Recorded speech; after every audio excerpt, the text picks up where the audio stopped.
EMZT Radio is brought to you by Audible. Get a free audio download and a free 30-day trial at audibletrial.com/EMZT. Over 180,000 titles to choose from for your iPhone, Android, Kindle, or MP3 player.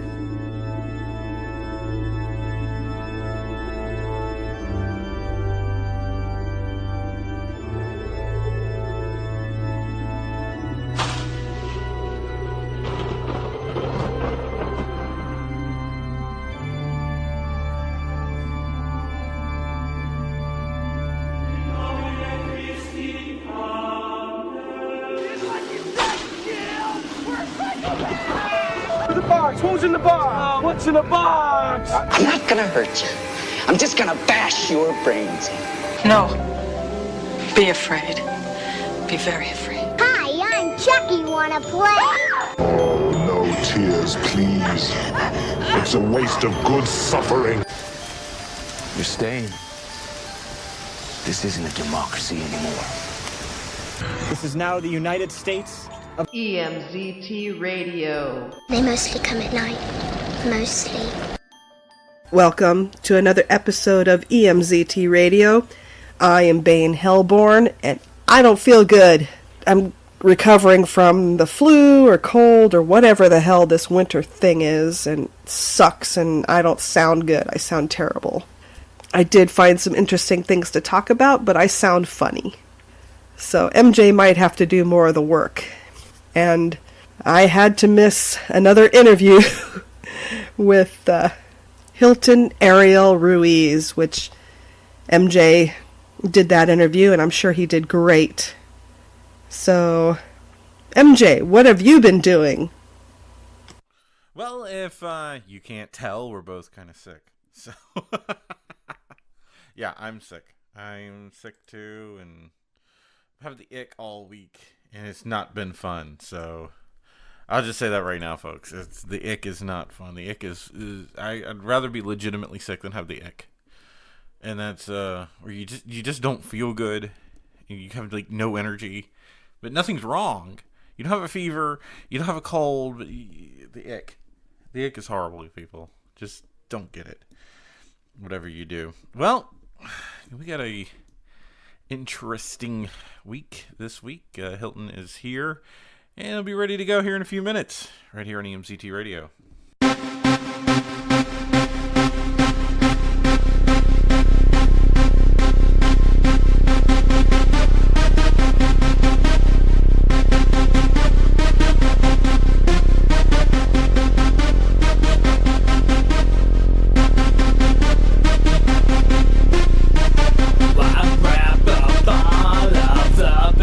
Tuck it way down, far away. Open my heart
Hey everyone, this is Bowmine Bob from Bowling with Bobcat.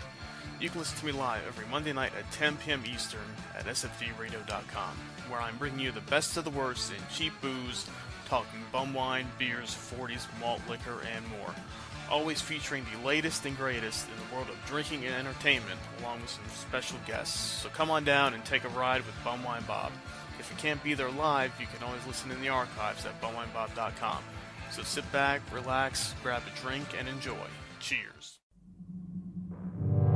One of the privileges in the 20th century is having had the privilege of sharing that century, but our association did begin more than 50 years ago. That is quite a long time back, and I have made a few notes to remind me of the early days of that association. One morning, the king asked me, one of my earliest recollections was characteristically a surprising one. It was then 10 o'clock, and the rest of the house party had been up and around.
And we're back. Okay, here's the deal. This is going to be a short podcast this week because both Bane and I are, well, Bane's legitimately sick. I have the ick.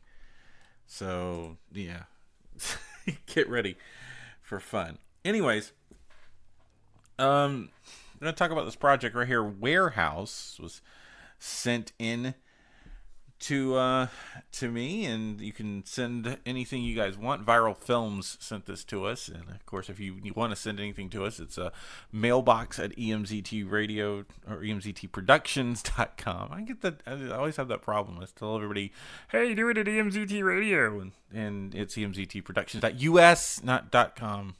.us. So it's mailbox at emztproductions.us, or you can send it to me directly, infamousmj at emztproductions.us. Anyways, Viral Films sent this out to us.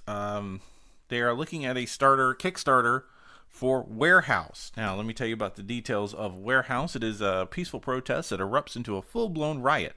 A trio of university students who are caught in the middle seek refuge in a warehouse. But little do they realize that tonight is one night of the month they really should have stayed out. Now, all they're asking for really is about 100 supporters to allow a brief promotional message through their Facebook and Twitter accounts. All their friends and followers could give the Kickstarter a big social media outreach, so please, we'll have this in the show notes as well. Just head on over. This looks like it could be fun. So have fun with that. We'll put the link up in the show notes. All right, so everybody check that out. It's Werehouse, coming from Viral Films UK.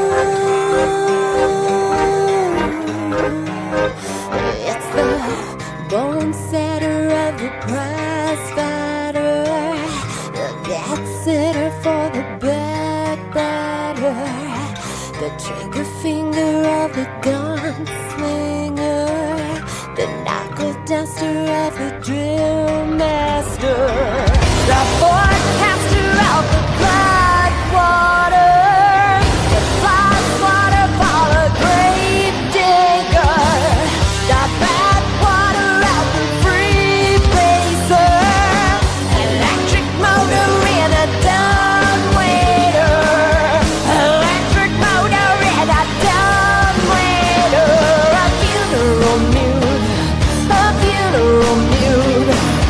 mourning all alone in a two-piece suit, a funeral mute, shaking their hands and setting his mood. Darkness is hard and sick in my gingerbread house. From the painted ladies with their silver spoon pies.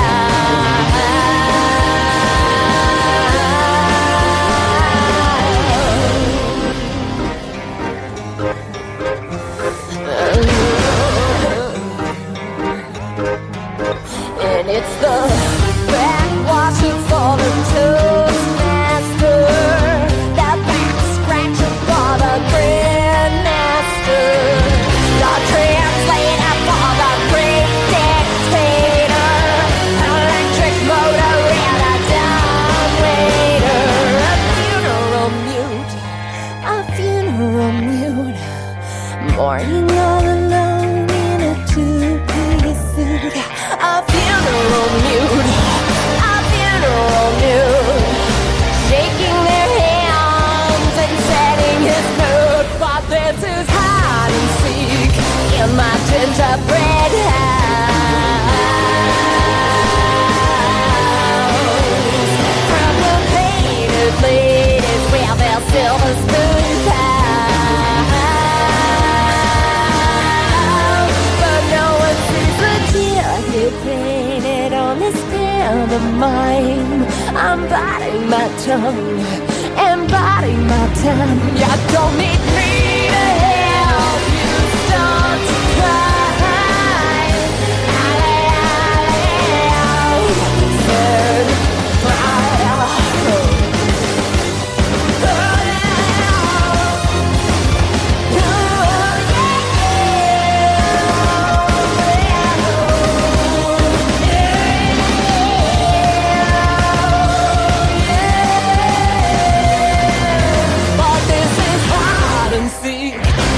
my gingerbread house. From the painted ladies with their silver spoon pals. But no one sees the tear he's faded on this pain of mine.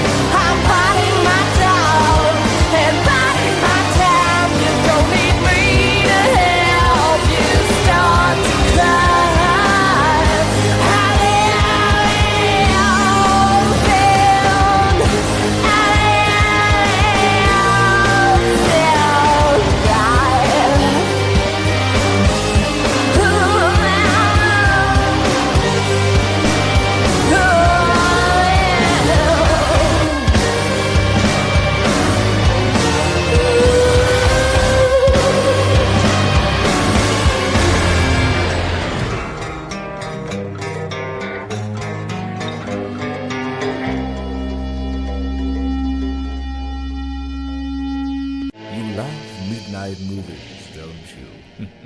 But can you handle midnight movies 24 hours a day? Your death will be indescribable.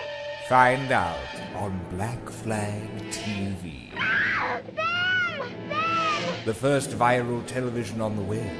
Black Flag TV is entirely dedicated to haunting horror, science fiction, and cult movies.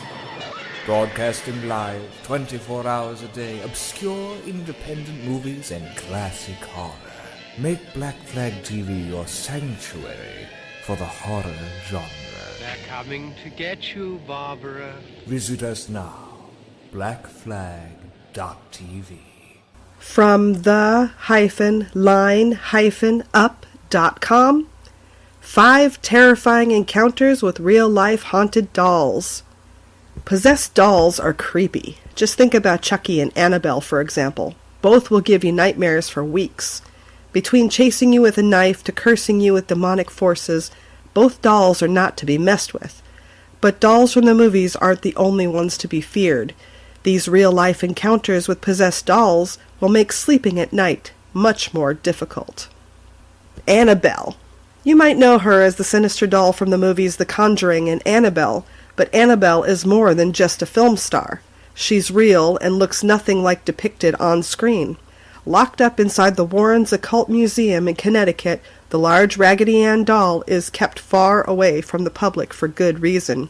Museum owners Ed and Lorraine Warren, well-known paranormal investigators, have said that the doll caused accidents, deaths, and more while being in her glass cage.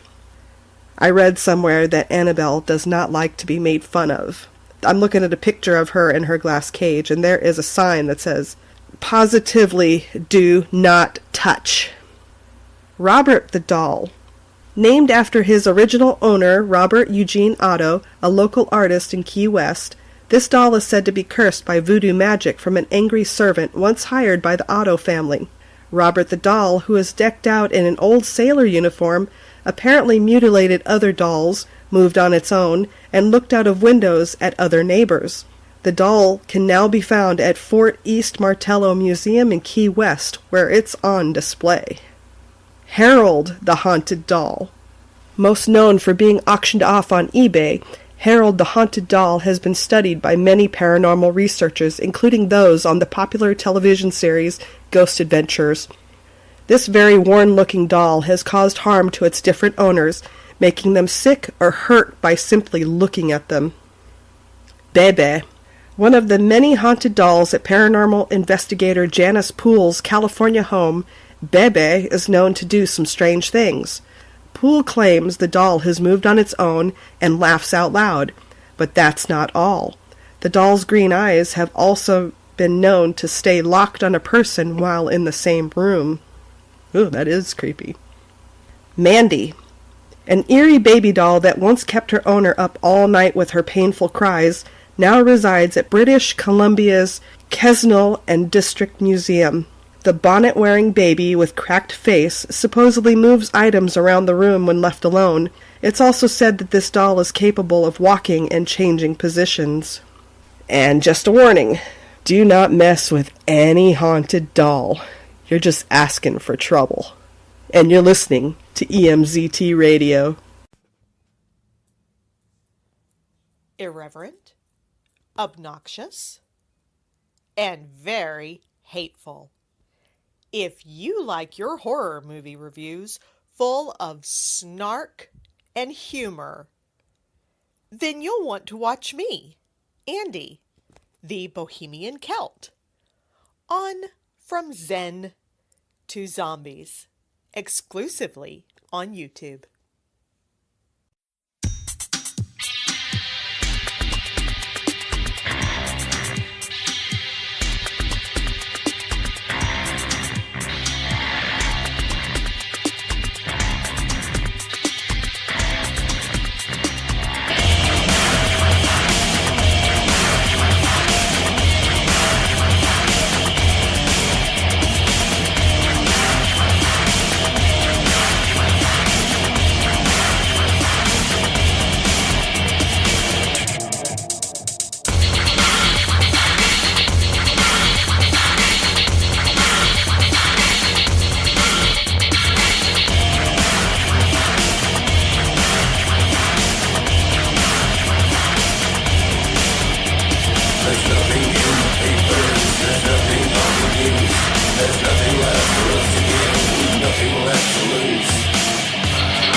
From 1428elm.com, Friday the 13th, Kane Hodder Doc lands distribution with summer release.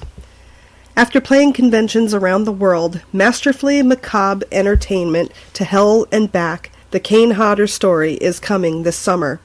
Terror titan Jason Voorhees is coming back from hell. According to Dread Central, the story of Kane Hodder is making its way to fans.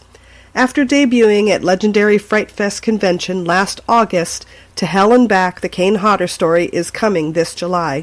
The move comes as Masterfully Macabre Entertainment finds a distributor in Epic Pictures Group and Dread Central Presents.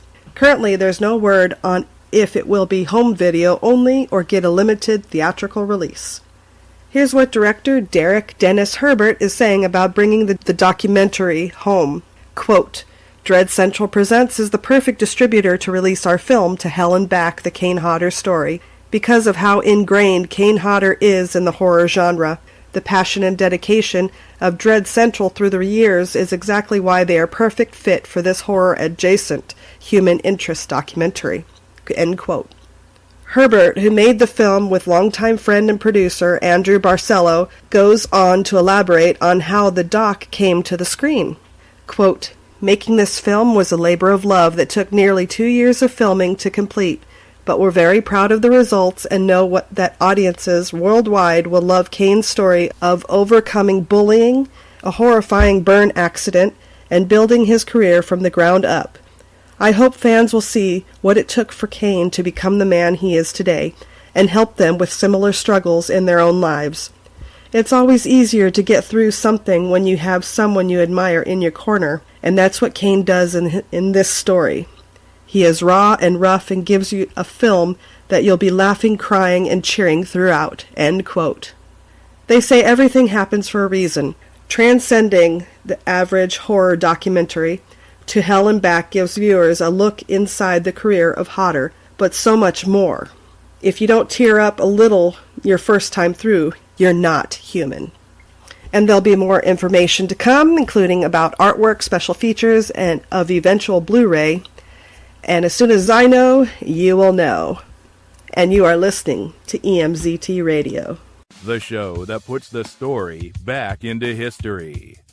History is all about discovering the why. And I think that in that process, it's important to never take the story out of history. Making history come alive, one episode at a time. Visit theMondayAmerican.com to get more.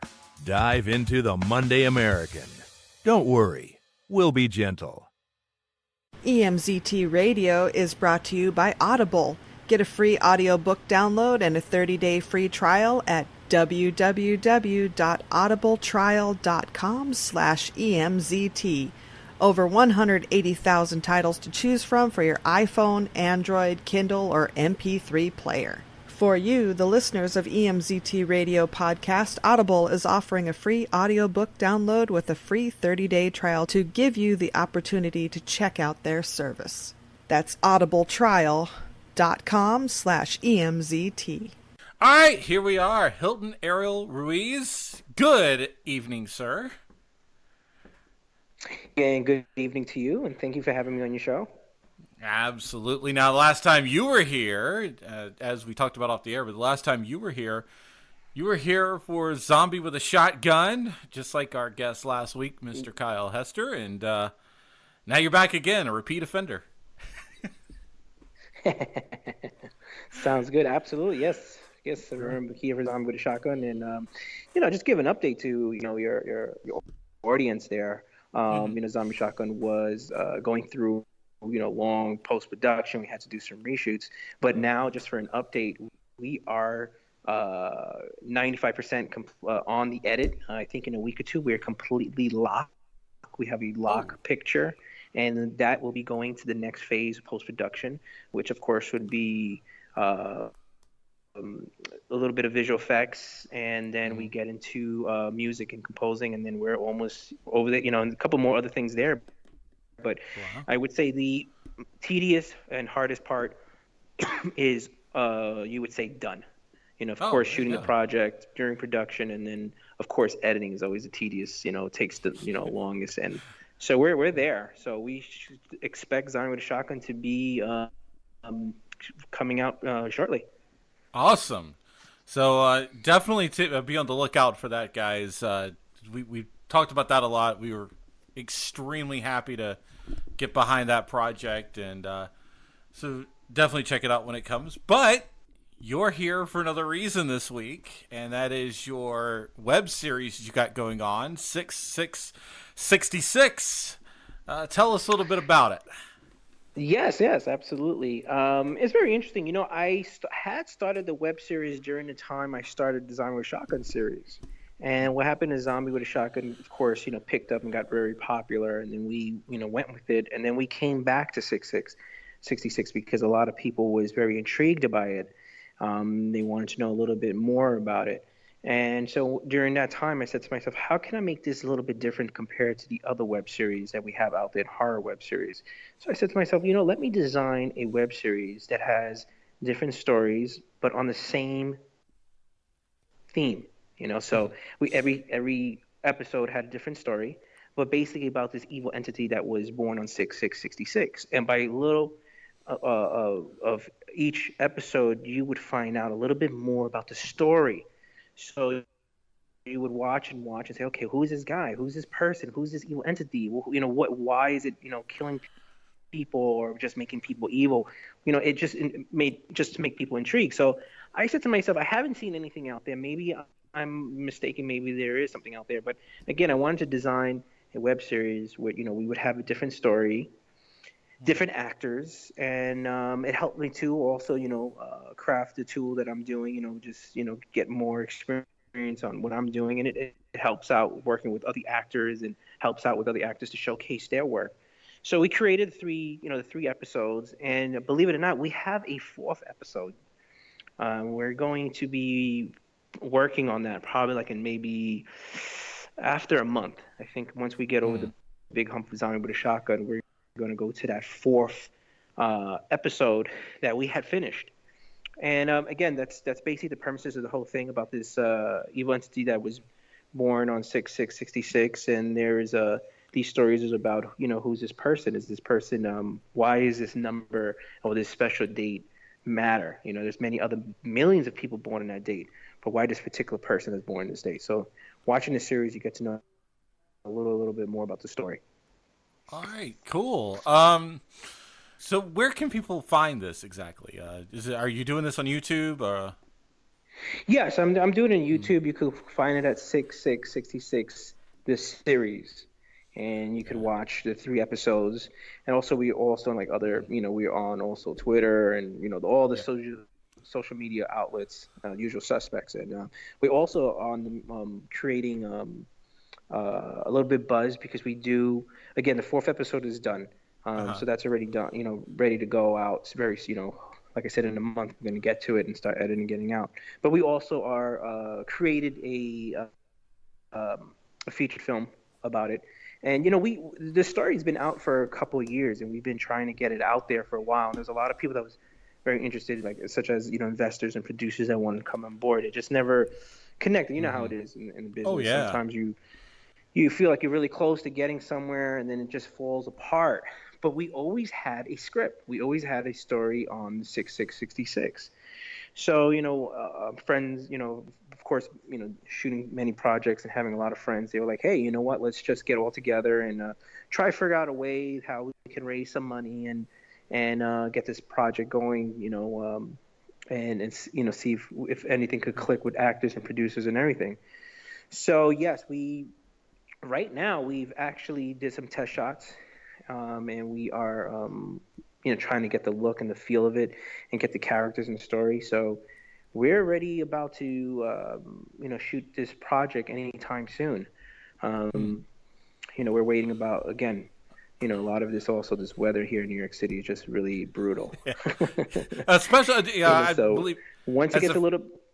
Oh, no, I'm sorry. I didn't mean to cut you off there. No. Go ahead. No, I was going to say, as a fellow East Coaster, I can definitely feel your pain on that because I don't know what it is, but the East Coast, man, we have just been killed this winter with horrible weather. Oh yeah. So. Oh yeah. Let me see here. Okay, so now obviously you're shooting this around New York, but are there any specific locations you like shooting at, or any preferences, especially when it comes to the story? Anything centralized? No, there's no special preference. We're very we are located here in New York City, and we love to keep things over. Just like Design with a Shotgun. Design with a Shotgun was shot in New York City. So it's definitely Manhattan. That's the borough that we shot in here. So when you watch the film in New York City, you were able to say, oh wow, then you can tell that we're in New York City with a lot of the shots we've taken, the exterior shots and stuff like that. Mm-hmm. And here the same thing.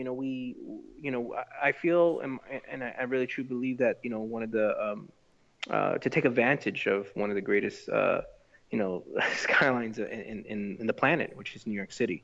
Mm-hmm. And why not take the advantage of having that be a background at certain scenes of the picture. Yeah, and talk about your cast a little bit in this. Now I know you said you use different cast members each one, but anybody who we recognize or? Yes, absolutely. On the very first episode of 6/6/66. Hello? Yeah, I'm here. Yeah. Okay. On the very first episode of 6/6/66, you're able to see Braden Body, who is the star and the lead of Zombie with a Shotgun. Mm, cool.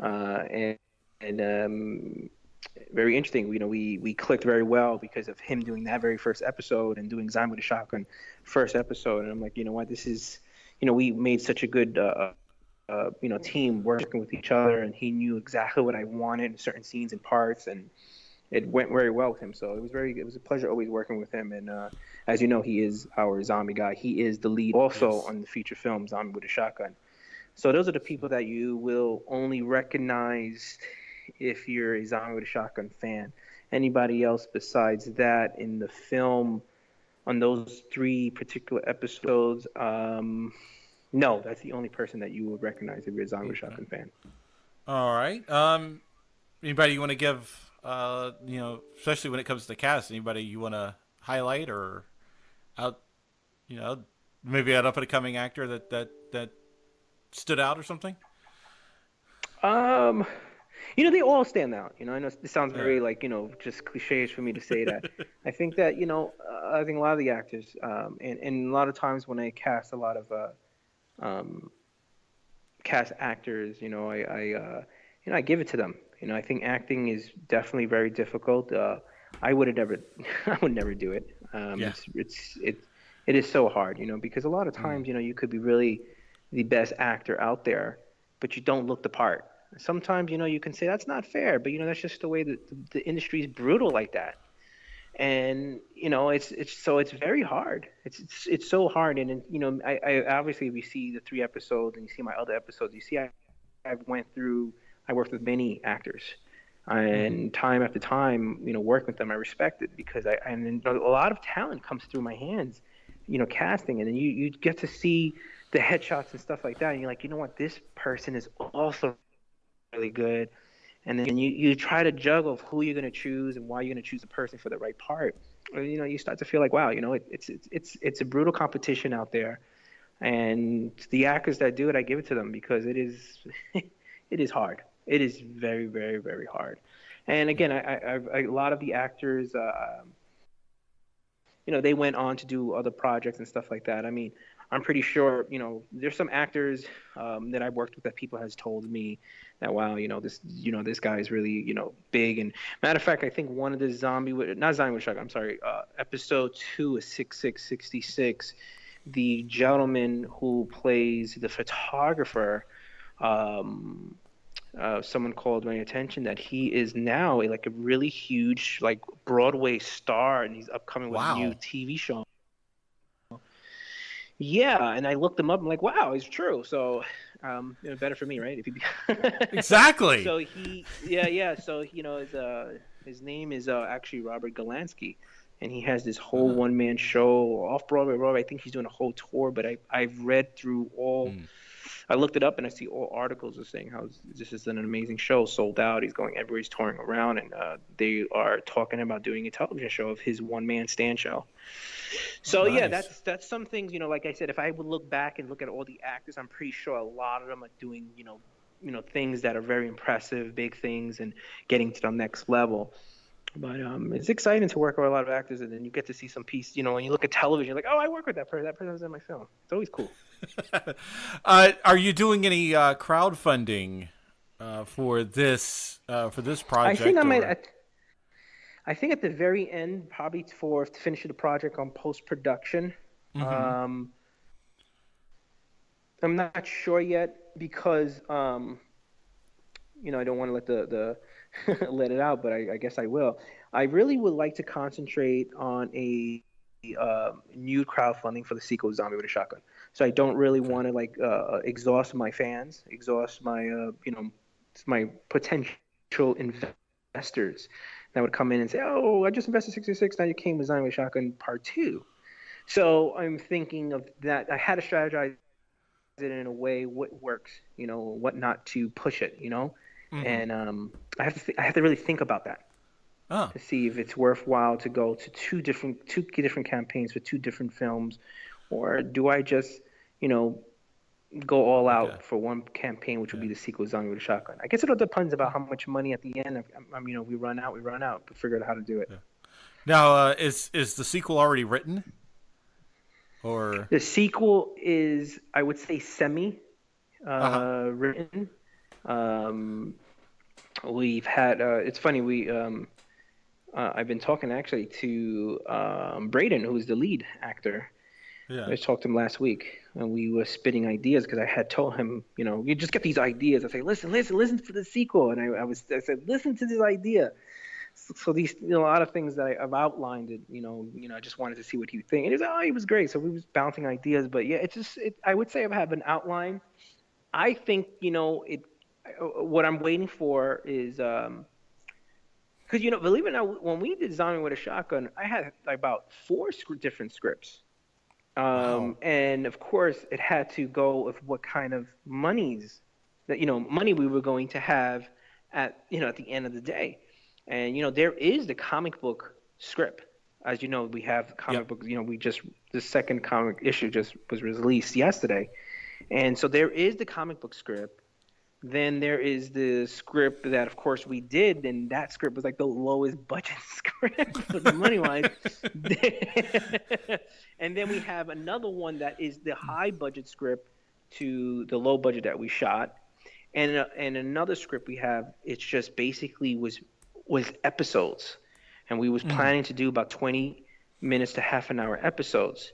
So with all those pieces, I would need to look at everything, and the funny thing is they're all different stories. They do not, it's not similar to this story. It's not similar to that story. So taking all those pieces I had and put it all in front of me on the table and on the screen and try to figure out, I could take these elements here and this element and put it all together because they all fit. But it's a very interesting project, because there is many ways we can go. A lot of people is telling me, why don't we go into the next campaign to raise money to do like a 6-episode, project and pitch the 6 episodes out to television and anything like that. And I'm like, we're gonna have to raise a lot more money than than we expect. But there's a lot of different ways we can go with this. But yeah, there is a story somewhere on my laptop. That's it. That's probably the best way to answer it. Right there is it's right there on my laptop. It's just, yeah. I believe me. That's what happens when I'm writing a book right now, and that's what I keep telling everybody. See, I got like 30 ideas that are just laying around somewhere. Yeah. It just all works. It all works to our budget. Because when I was raising money, I kept changing the script. Like, oh man, we can't shoot this part now. Let me rewrite it while raising money. While we're ready in production, like, oh, we can't shoot here. We can't do this. We can't afford the helicopters to come around. So, and I think what happened also is also waiting for this first film to come out and to see. I think I would get more ideas, and having a one complete piece project finished completely. Everything will click in my mind to say, now this is the way the sequel should be. So where do you get your ideas from? Do you have any specific sources of inspiration, or just they just come to you? I think, that's a pretty good question. Not really sure, 100% sure. Look, I always say, for me, I grew up really had an interesting childhood. I've of course, growing up in New York City, I've very, very, very interesting background. As I grew up with the Brady Bunch. We had 3 boys, 3 girls in the house. We had a mother and father. We had that whole dynamic exactly like the Brady Bunch. We had a huge family. I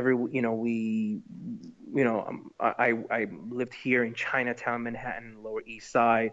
Then I also moved out because my father moved out also to Queens.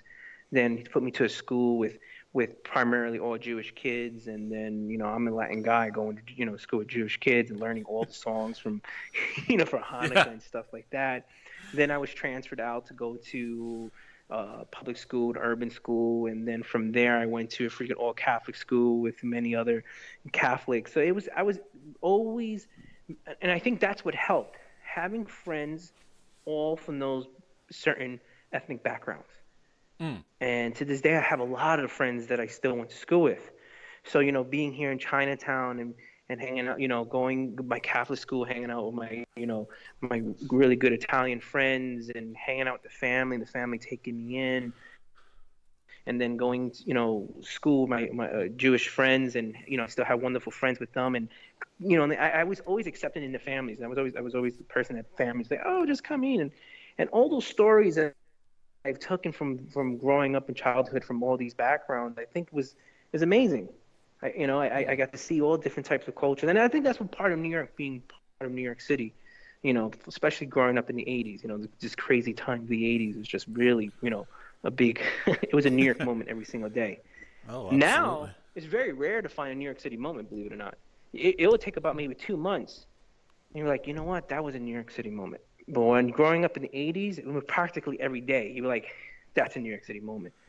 And, I think that's happening all over now, all over the States. I think around the world, that everything is getting, kind of, I don't know. I don't know. Strange. How to really explain it. Yeah. Strange. The whole identification and, even here in New York City, it's very rare to bump into somebody that say, I'm from New York City. Oh, I'm born in New York. Everybody's from different places. Back then it wasn't like that. Everybody was from New York and, run around here in New York. And, I think that's where a lot of my stories come from. A lot of stories come from my interesting background that I had. Just out of curiosity, do you have and this is getting back to Zombie with a Shotgun for just 2 seconds. Do you have a goal in mind, like a goal date in mind, or for the release, or I would love to say that my goal mind would be that I have in my mind would be April. But hear me out on this. A lot of my fans are telling me, this film is going to be released and everything. I said, look, I will have this film ready. In my mind, I have it ready for April. But here's the problem: is if I go with distribution, the distribution is not going to say it's going to get released next month. He's going to be like, okay, we have all the pictures in front of you. You know what I mean? Yeah. So I have to figure out what their schedule is and how their schedule will allow the picture to be released. It could be 3 months, 6 months down the road. I don't know. So that's just the part of the part of the game. But well, I think I was asking more about maybe a finished product. Do you finished product will be April. April. Completely finished. Yes, I will have a completely finished product in April. Yeah. It shouldn't be no reason why. There should be no reason why it shouldn't be completed in April.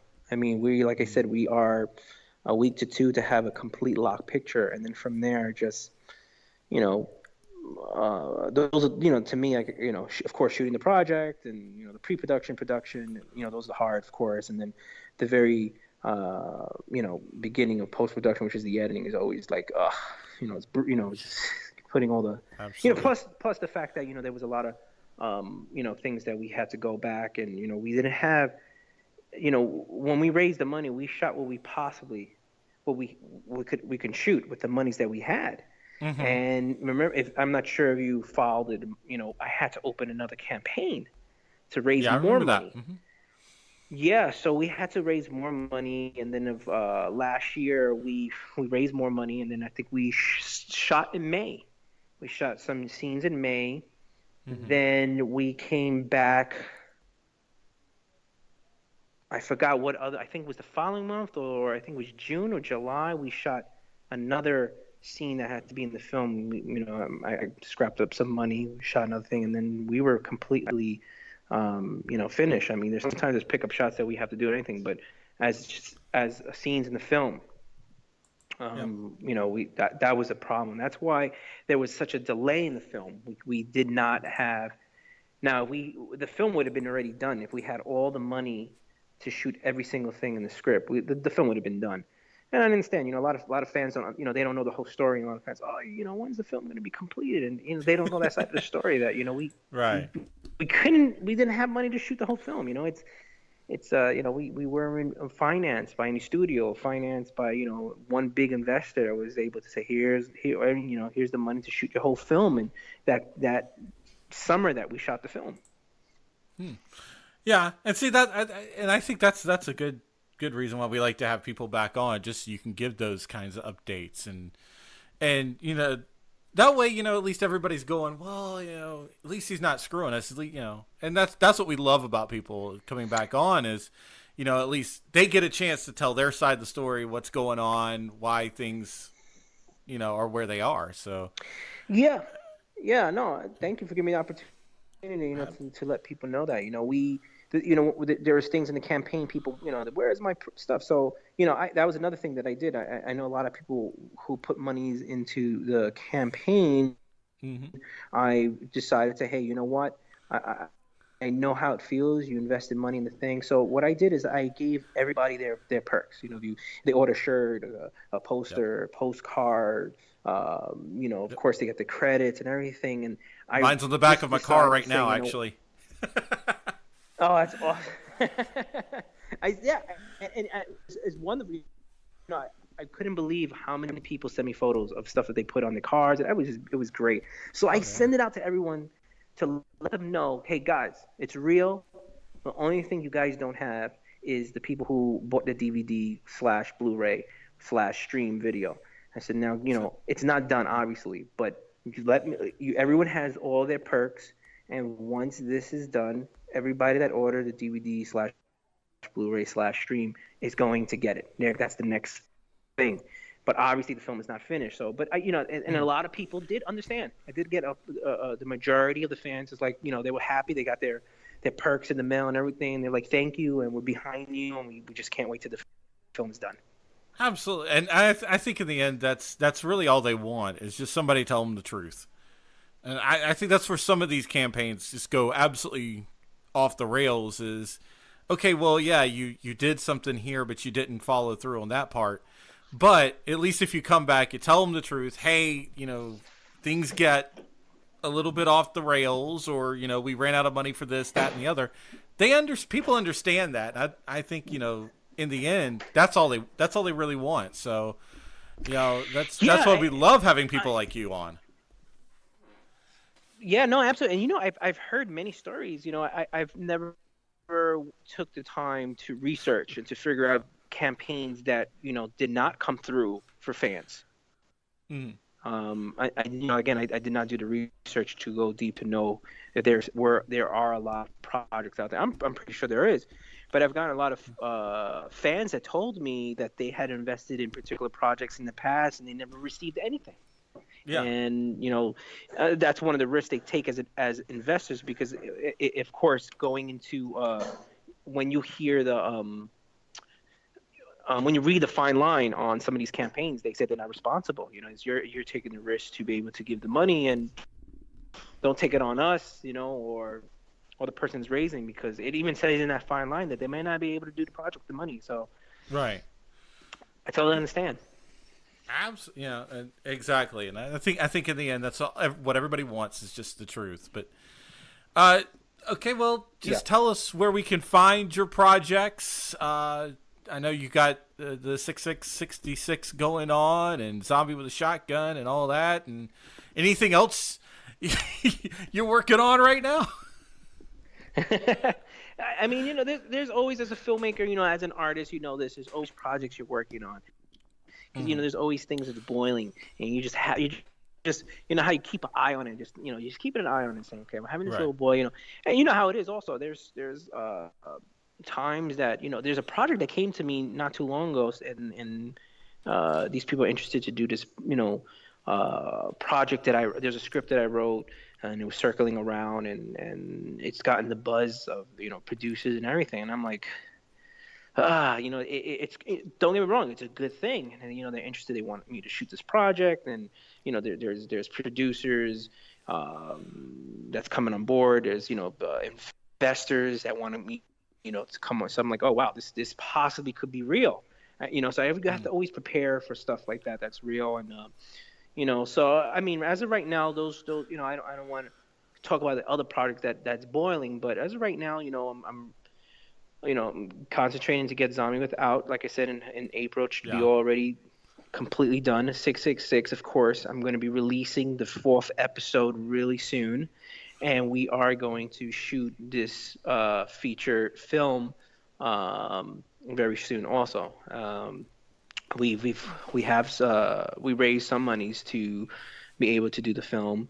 So we're excited. Like I said, we've done some test shots. It looks excellent, and we've created a little fan base for 6666, and that's a really cool thing about it, you know. And again, I think it's a pretty awesome web series where I think I've never seen the take of of the episodes designed to tell different stories with different actors and everything.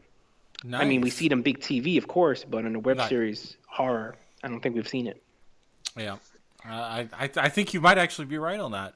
But tell people where they can see You could this. find Again, you could go to Facebook at 666 this series, or you could go to Vimeo, YouTube 666 a series, and you could also go on Instagram, on Twitter, and if you want to find a lot of my work, I'm always posting up on social media, especially on Twitter on a daily basis. You could catch me on Hilton Ariel Ruiz's Twitter. That's Hilton Ariel and Ruiz all together, and Zombie WA Shotgun, which is on Twitter. I'm constantly getting questions every day asked. I mean, you can shoot me, a message, follow me, I'll follow you back. Sometimes I don't see you, I will get you eventually. And if people want to go to the website, very easy, zombiewithashotgun.com.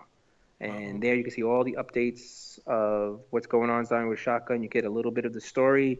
You get to see the artwork, the episodes, the comic book, the pictures behind the scenes, and stills from the feature film. And all social media outlets in the bottom. All right. Well, awesome. We'll have the links to all that on our show notes, so you guys can go ahead and click right there. And Hilton, we appreciate it, my friend. Absolutely, man. I'm glad to come back on when the film is completely done and ready to go out there, and we could talk more about Zombie and where 666 stands.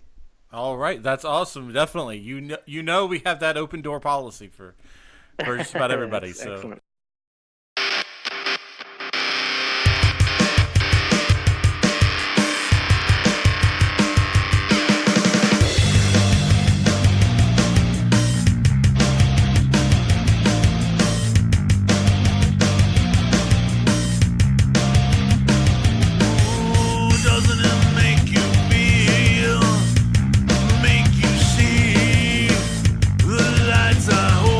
Before me.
from the-line-up.com, a possessed nun wrote a cryptic letter from the devil in the 17th century, and it was just decoded. Modern software translated its terrifying contents. It was 1676 when Sister Maria Crocifisa della Concezione of Palma di Montechiaro, Sicily, went away from herself and allegedly held a conversation with the devil. After Sister Maria had returned to her senses, the nun found that she had scribbled letters in a language no one could read, and that no one had been able to figure out how to read ever since. The sisters believed that Satan had taken hold of Maria in an attempt to turn her away from God, but who could say for sure? Enter the Ludum Science Museum, also found in Sicily. This year, they subjected the surviving centuries-old letter to modern analysis and intelligence-grade code-breaking software, and they think they know what it is the devil had to say. The group, led by Danielle Abete, primed the code-breaking software which they found on the dark web with ancient Greek, Arabic, Latin, and the runic alphabet. They found that the devil's letter contained a mishmash of old but readable languages. What did it say, you ask? Well, it turns out that the letter is pretty devilish. Though large portions were unintelligible, the letter describes God, Jesus, and the Holy Spirit as deadweights, and claims that God was invented by man. Further, the writing sarcastically scoffs at the idea that God can save mortals, saying that this system works for no one. Skeptical scientists point out that the nun would likely have had an excellent command of ancient languages, and that she could have quite possibly been suffering from a condition such as schizophrenia. Which is to say, she very well may have been hearing voices, but they may not have been satanic in nature. We can't say for sure, of course. History is intent on keeping at least some of its secrets, even from the murkiest corners of the dark web. And you are listening to EMZT Radio. Hello, horror fans. My name's Douglas McCambridge, and along with my co-host Jamie Lorello, we run a podcast called Good Times, Great Movies, where we review movies from the craziest decade, the 1980s. In October, we do horror movies and horror movies alone, so we're reaching out to you, the listener/horror fan, to recommend movies you want to hear us talk about. Tweet to us at GTGMcast, find us on Facebook, listen to the podcast, Good Times, Great Movies. Let us know what horror movies from that decade you want us to talk about. If we choose yours, you win a prize. It'll be something awesome. Blu-rays. That's what I'm going to say. All right, hope to hear from you. From 1428elm.com, Elm Street, exclusive Fredheads clip shows how horror helps bullying. With the highly anticipated Elm Street doc on the way, Fredheads is giving waiting fans a look at how the horror genre can help bring people together.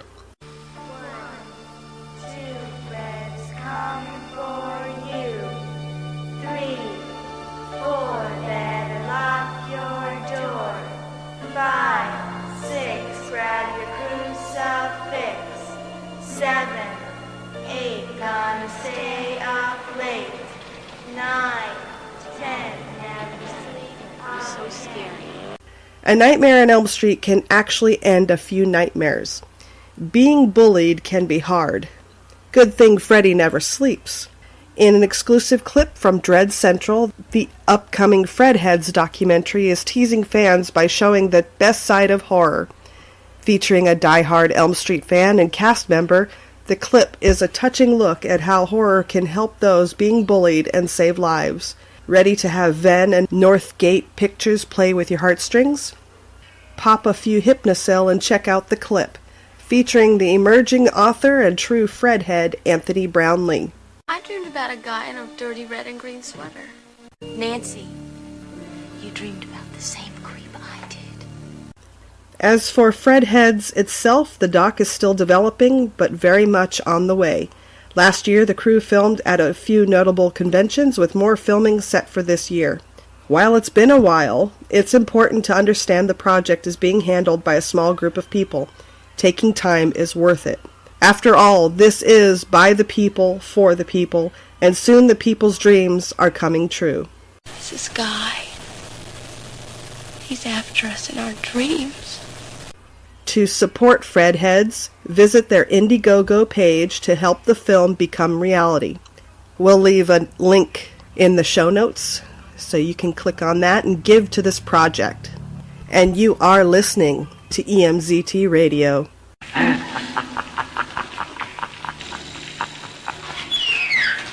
Come to Freddy.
All right, so that's going to do it for EMCT Radio because we're both sick. I want to thank Hilton Ariel Ruiz for showing up this week and helping us out.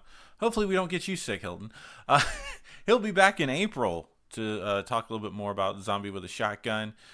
Like I said, I want to thank him for being honest about everything that's going on with Zombie with a Shotgun, because a lot of people have even asked us, hey, what's going on with that? I gave to that, and he's been cool about everything, and he really did give out all the perks, and I will stand up for him. I will,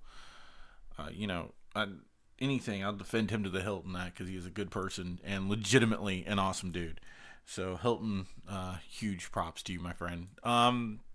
You hadn't noticed the The station has been down last couple weeks because we ran out of money. Again, we're asking everybody to go to our Patreon page, to our Maker Support page. $10, you can get interviews early. You get a discount code. $20 gets you to a special portion of our Discord, which we're going to talk to people about doing live chats and AMAs and all that other stuff once we get a few other people in. Other than that, our usual social media stuff.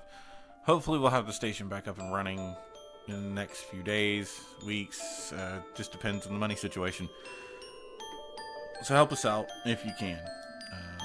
Again, every dollar you guys donate is $1 for us to do this full time and give you better content and to give you a whole bunch of better stuff. Anyways, until next week. Brr. Look at me, Damien. It's all for you. Movies don't create psychos. Movies make psychos more creative. Red rum.